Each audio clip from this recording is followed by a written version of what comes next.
Good morning and happy Easter to absolutely everybody that celebrates Easter, apart from Oxrock, my moderator in my stream chat. Today, I've got such a treat for everybody. Another plus 15 walkthrough dungeon. Today, we're going to go through it. Let's start this bad boy up. Here we are. This is one of the cleanest keys I've ever done in my entire life. We almost fucking 2 chests this. So it's downright perfect. But yeah, DPS is pretty big here. So walking into this pack, we want to target the wick lighters. I just want to make sure that they're under control. Here we go. We're going to open up little festing strikes, and then D&D down, and then just go to town. Full burst setup, vampiric strike off the bat, spamming that to try and get 7 stacks, and then once I get 7 stacks, I can start managing the runic power a little bit more. Reapply D&D, and then looking to deathcore those bigger mobs. More important mobs. And then as soon as the target count gets down anyway, I'm deathcoring anyway. Slowly mole herd. It's the pack moles really, they just beat up the tank and the tank will be fine. But yeah, this is a super clean key. So now, I didn't know if we were actually going to pull that overseer or not, but apparently we are. Drop a D&D, and because I've got 2 charges, I did that one before. I'll just set another one down straight afterwards. Start transformation and go. It's really focusing on trying to get that buff kept at 7 stacks. Aiming my festing scythe proc towards or as many as I can, so I can get as many stacks of wounds up as possible. So obviously, if I'm not aiming them at any targets, they're not going to hit those targets, and therefore not give them the wounds. Even though I'm spending it as soon as I get it, I want to make sure I'm actually positioning myself in the correct manner so that it's useful. There we go. Now it's 2 target cleave. Still always have the D&D down when it's 2 target cleave. We want to finish these and move ahead. So we've gone with Unholy Pact this run as well instead of Doomed Bidding, and that's just because I don't really need the single target that Doomed Bidding gives. Alright. We end up ninja pulling this pack, but that's okay. I think we wanted to skip it, but we'll go anyway. A little bit of a scuffed interaction there. I think because this is a pug, we didn't really know what we were doing. That's all right. So I think here I just decided, right, I'm going to send everything because this is a mob with a lot of health, and it's 15.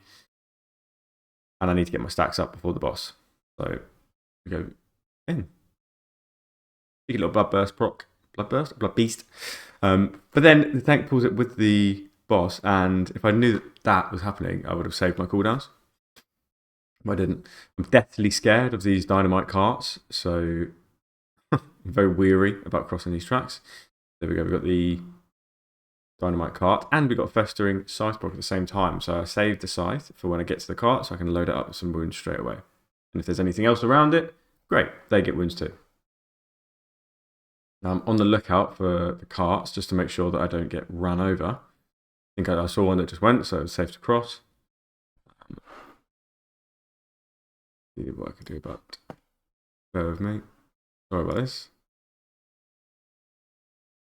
So that notification doesn't come up again. Okay, back to business. There you go. Almost get run over by that guy, that truck. Okay, so dot the cart up because the cart just needs as much damage. Overall, it probably would be a DPS decrease to dot the cart, but that just needs damage. And if I can dot it up, fantastic. Now, I wasn't able to keep my essence buff, which is quite a shame. So now we've got to look to build that back up again. This mole herd is still up as well. So I'm going to focus that a little bit because it's just bashing our ranged. And now I'm going to save my cooldowns for the next time the dynamite cart comes. Now, it's coming now, so I'm going to pop everything in preparation for it. And so all my cooldowns are rolling. I'm not spending any globals during the uptime of the cart, popping my cooldowns. Because I want all those globals to be doing damage.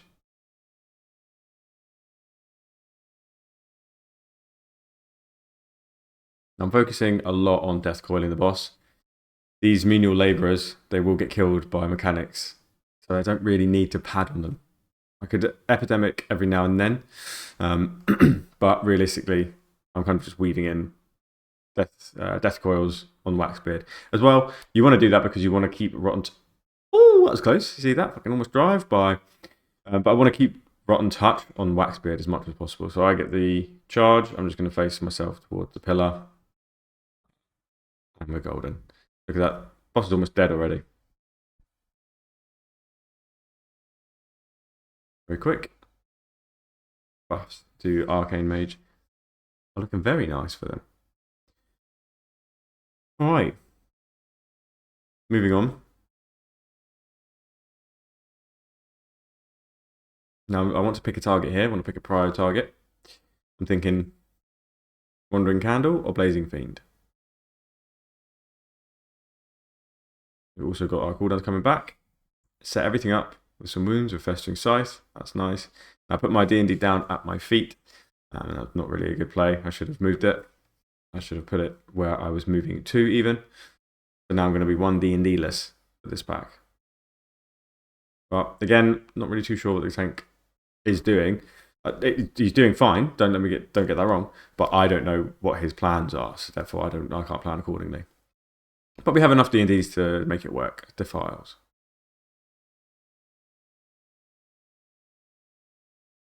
I redot everything up. The pack is going to live long enough to warrant redotting.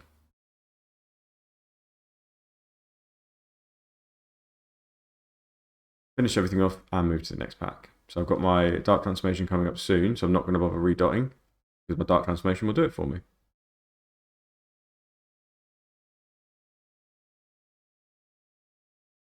Nice big pool here. A relatively medium-sized pool, but it'll do.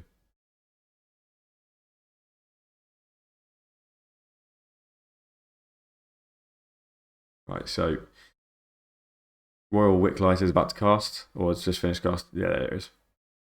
And that's why I'm targeting that. Now let's cleave the Infliction of Sorrow buff. Nice. And redot.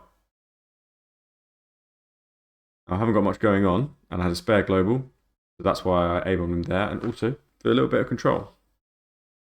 Don't have any D&Ds, which is sad, so I'm just going to death call all the time. Because I don't have the Death and Decay down, a Vampiric Strike isn't necessarily the best ability to use over Death Coiling, because it won't cleave. Now, whenever Quenching Blast comes out, I like to try and have AMS ready for it.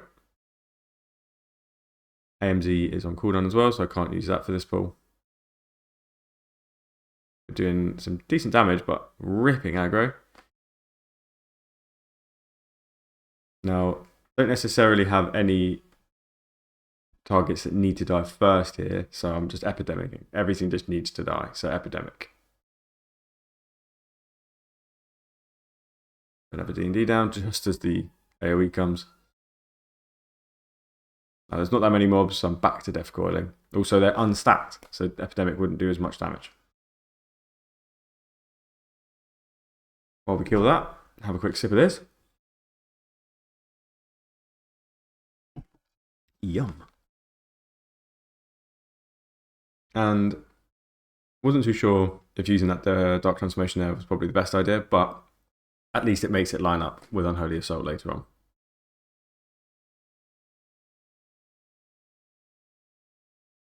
Better to use it than to hold it. I need to dot this guy up. I don't know why I'm taking so long to do that. And again. Lovely. Now there's two range in the group, so I'm not really going to get targeted with this lighting candle, which is fab. Now we're choosing a candle to go to. I was thinking about dropping a raid mark for it, and because of that, I dropped my buff. Idiot.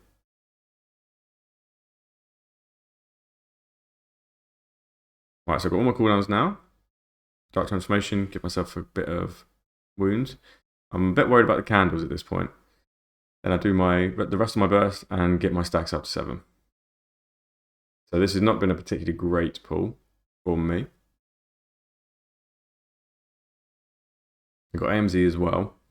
So I'm going to look to pop that down for Dousing Breath. Me and the priest both had the same idea with our bubbles. Still took 50% of my health.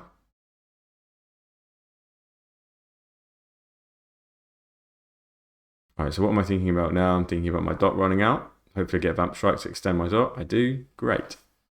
Now, it lasts full duration. I don't need to cast Outbreak at all. Spend those Sudden Doom procs. And focus on Death Coiling. Now what I should have done here is maybe one more Vamp Strike so I could have Death Coiled while I was away from the boss, but I only managed to do one Death Coil. That's okay. Moving on. Just making sure if I can spend the Runic Power, I am. As I had one Sudden Doom proc and some wounds, I had some time to put some wounds back on the target before I then Sudden Doomed afterwards. Playing the wound game now where I'm staying above 2, and then if I get a proc, I allow myself to go under. Now all my cooldowns are coming back as well in the execute range, which means I'm going to creep up the DPS meters quite nicely. And I've got PR. Lovely. Could have probably potioned as well. I chose not to because I'm a freak. Here. Somehow we're keeping up a nice 19 stack of Festamite as well. Because of that lovely full burst in our execute, we're now on par with the rest of the DPS because we certainly were not at the start. And the execute damage, I'm of course referring to the talent Reaping that increases the damage of Deathcore and Vampiric Strike and Festering Strike all by 30% while the boss is, or while the target is under 35. Yeah, huh? Under 35% HP. Yeah. Don't know why I was getting stumbled there. It's early in the morning. I've just got out of bed pretty much. Straight on making a video. Alright, so I didn't use my A-Bomb Limb on that boss because I knew that this pull was coming and I would probably need A-Bomb Limb for it.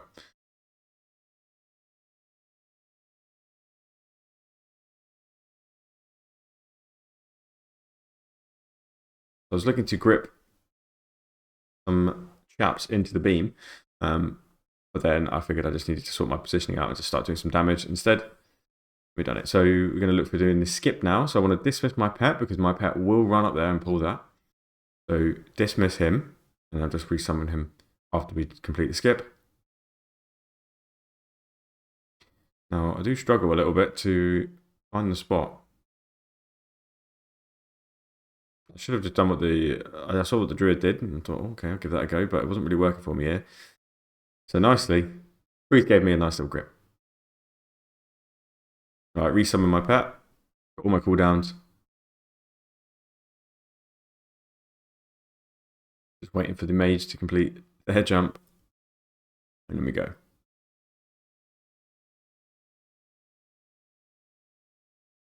Alright, let's have it. I need to restack my buff. I'm trying to avoid overcapping Runic Power, but I don't really care about that too much.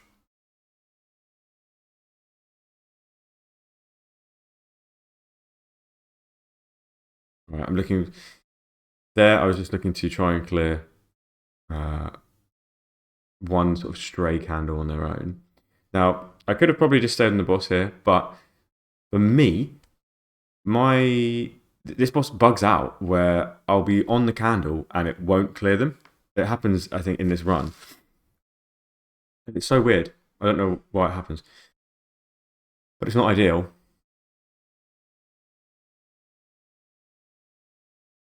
So I'm always weary that it might happen to somebody else as well. See that? Literally on it, didn't work. How does that make sense? But now the fight is a little bit shitter for us because of that extra one. Okay. So I want to look out for mechanics as well, because certain mechanics will obviously drive me away from the Candle King, and so I don't want to pop anything before that happens, just in case I do get it. had a vamp strike proc, but I had 2 wounds, so I was able to spend that wound with that proc, and then first thing strike afterwards.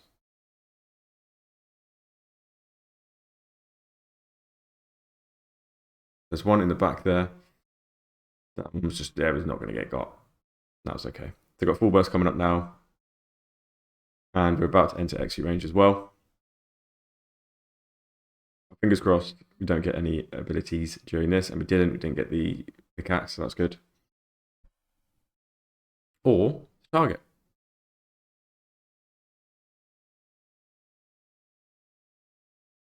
Mage hits the ground and gets a cheeky little res. I don't think I did it. I think the druid did it. That's one of the benefits of having this comp, is having the 2 reses. Having 1 res, albeit good to just have a res, but having just a 1 means you can't res the reser unless you have the engineering stuff. You literally got 3 candles there all in one. That's sick. Massive value. And this is the boss where normally pugs crumble. So as soon as we did this, I thought, right, this is key, it's done. We're easy, finished. I'm not exactly pulling my weight on this boss, but I should probably could just focus boss right now, but I don't want to risk it. We have loads of time. We have a tremendous amount of time, and no one's died. Most certainly can just finish the boss. There we go, nice. Okay, so dismiss my pet again, because when I jump off of this, he will pull. And then resummon him when I'm a safe distance away. And my buff is running out. Ideally, I'd like to try and refresh it. There we go, lovely. I even managed to get a cheeky D&D off so I could have that refresh vampiric strike cleave. Nice job. But the only trouble is, I popped all my cooldowns there, and everything is dead. But I'm sure somebody will be popping their cooldowns now. So targeting the corridor creeper because it's got the most amount of health. Lose my buff, which is a bit sad.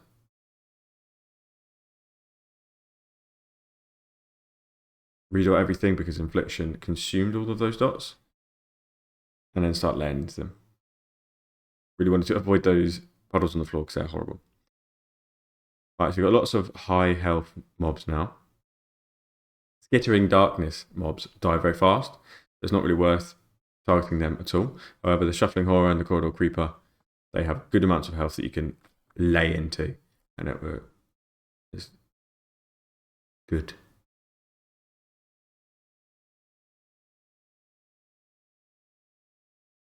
I'm looking to just try and find nice places to death and decay as well. Here, this is a fine location. Interrupt that dude. You can, because it's a channel, you can also stop it with death grip as opposed to your just regular interrupt. And you pulled a little bit more. And it's a high target count for epidemicing.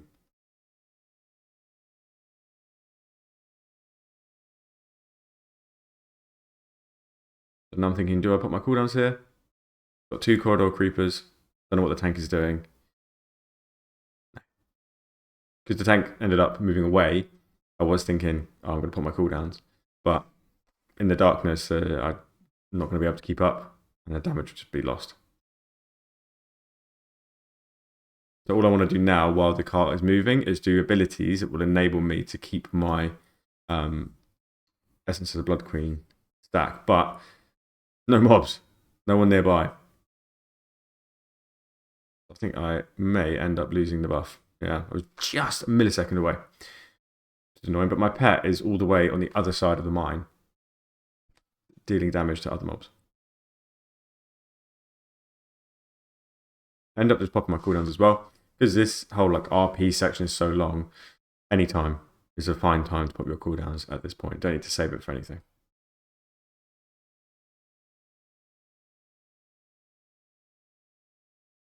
As soon as these are dead, we'll get onto the game. The dynamite game. Obli wins the dynamite game every time. And then while he does that, have a sip.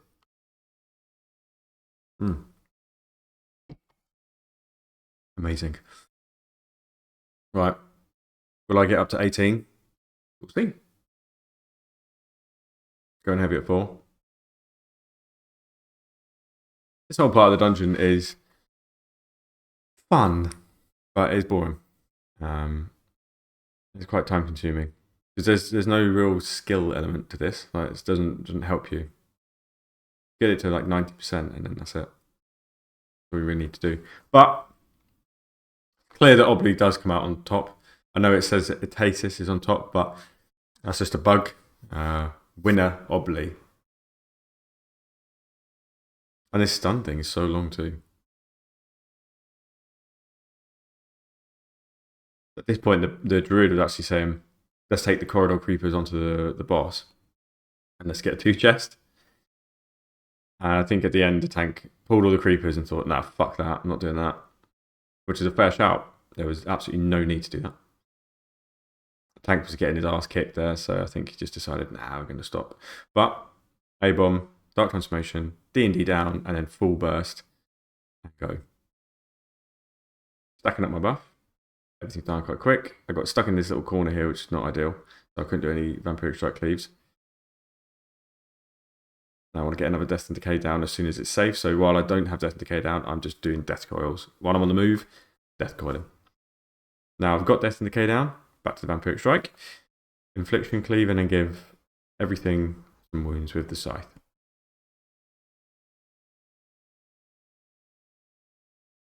Just want to finish those guys off with Death Coil. Not that many targets.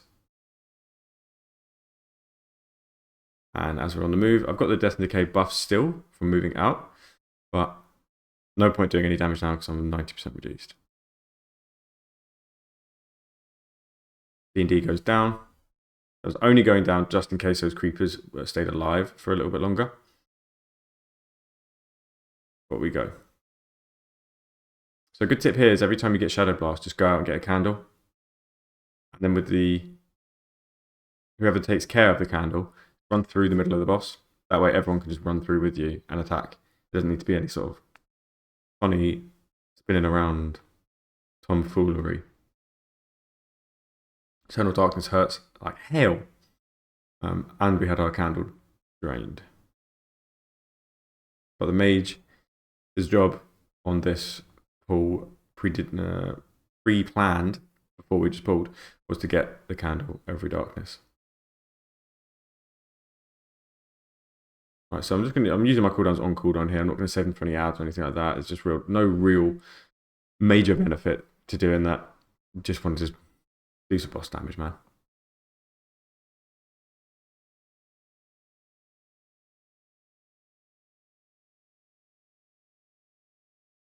Alright. Trying to make sure that I spend as much runic power as I possibly can in those dark transformation windows and try and finish on no. Try and finish on no runic power there. So I was just trying to decipher what I was doing then. I sent a death caller while I had the debuff. I was a silly boy. Right, so I know that dark transformation is coming up, so I don't need to dot anything. Those ads died way too fast for me to warrant dotting them as well.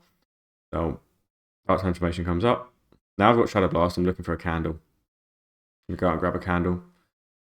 While I'm out there, bring it back. There's no harm in it. The candles respawn very, very quickly, so you may as well. Lost as well. The only sad part about this fight is we get no execute benefit. Only those little ads provide us some execute benefit. Execute benefit. Loads of ads now. Got the Shadow Blast, so I'm thinking I'm looking for a candle. See one. Go and grab it. Candle's quite healthy to be fair though. But there we go. You can see another candle just spawned just there for the Eternal Darkness later.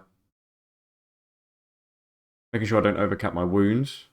If I ever get to 5 or anything like that, I'm just spending them straight away. I mean, I'm in Dark Transformation, so I should be spending them anyway. Okay, so I put another AMZ down for this Eternal Darkness because it hurts like hell. Looking for a candle.